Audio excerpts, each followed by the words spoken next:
चलिए इस तो बात करते हैं एक और नई क्वेश्चन के बारे में। इस क्वेश्चन में एग्जामिनर ने कहा दो रेलगाड़ियां क्रम से 43 किलोमीटर प्रति घंटा और 41 किलोमीटर प्रति घंटे की गति से विपरीत दिशा में चल रही है।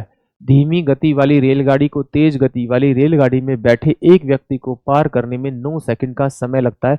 धीमी गति वाली रेलगाड़ी की लंबाई मीटर में क्या है, ये एग्जामिनर मुझसे पूछ रहा है। तो देखिए बहुत सारे बच्चों को क्वेश्चन देखने में लग रहा होगा ये गलत होगा, क्योंकि इसमें किसी भी ट्रेन की लेंथ नहीं दे रखी और ट्रेन की लेंथ पूछ रहा है। ऐसा नहीं है एक्चुअली।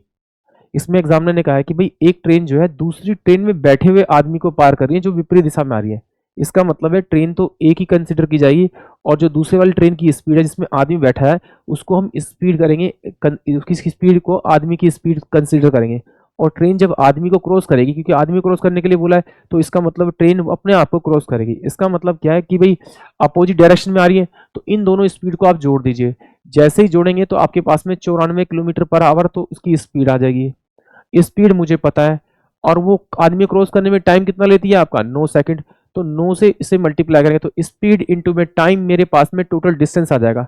ये मेरे पास में स्पीड जो है वो क्या है किलोमीटर में है और ये टाइम जो सेकंड में, तो इसे 5/18 से मल्टीप्लाई करूंगा तो मेरी क्या आ जाएगी, आपकी स्पीड आ जाएगी मीटर में, सॉरी मेरे पास डिस्टेंस आ जाएगा मीटर में। तो 9 दूनी 18, तो 2 चौक 8 और 2 सत्ते 14, तो 7 पंचे 35, 3 और 5 चौक 20 और 3 23, यानी कि जो टोटल जो ट्रेन यानी पहली जो ट्रेन है उसकी जो लेंथ है वो 235 मीटर की होगी। यानी कि ऑप्शन ए जो होगा वो इस क्वेश्चन के लिए करेक्ट होगा।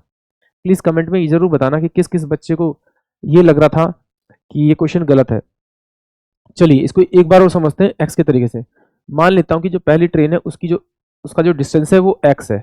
अब डिस्टेंस जो एक्स है यानी कि लेंथ उसकी एक्स है, तो उसमें से क्या करा वो एक ट्रेन जिसकी लेंथ मेरे पास में एक्स है और एक आदमी इस साइड से आ रहा है, इसकी स्पीड मेरे पास में x किलोमीटर पर आवर है और आदमी की स्पीड मेरे पास में y किलोमीटर है। यानी कि मान लीजिए आदमी यहाँ बैठा हुआ है, तो इस ट्रेन की जो स्पीड है वही इस आदमी की स्पीड होगी, क्योंकि अब आदमी नहीं चल रहा, अब ट्रेन चल रहा है। अब एग्जामिनर ट्रेन को क्रॉस करने के लिए कहा है, इस आदमी को क्रॉस करने के लिए कहा, तो इसका मतलब जब इस आदमी को वो क्रॉस कर लेगी, यानी ट्रेन को क्रॉस करे ना करे, इस आदमी को क्रॉस कर लेगी, तो इसका मतलब ट्रेन अपने आप को क्रॉस कर लेगी। तो इसका मतलब है ट्रेन की लेंथ तो मेरे पास में x है और उन दोनों की स्पीड, क्योंकि दोनों एक दूसरी तरफ आ रहे हैं, उनकी स्पीड जोड़ देंगे।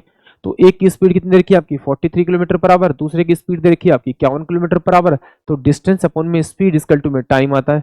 ये मेरे पास में डिस्टेंस मीटर में है, ये सेकंड में है, ये मेरे पास में किलोमीटर में है। तो इसे 5/18 से अगर मैं मल्टीप्लाई करूंगा तो मेरे पास में डिस्टेंस जो आएगा वो मीटर में आएगा। तो 9 दूनी 18 हो जाएगा। सोल्व करूंगा तो इसे कितना आ जाएगा आपका x इक्वल टू में कितना हो जाएगा आपका 94, 4 इंटू में 5 बाय में आपका 2। तो इसे सोल्व करूंगा तो 2 चौका 2 से 14 यानी कि 235 मीटर उस ट्रेन की लेंथ होगी। यानी कि ऑप्शन जो ए होगा वो इस क्वेश्चन के लिए करेक्ट होगा। आई होप आप सभी को क्वेश्चन समझ में आया होगा।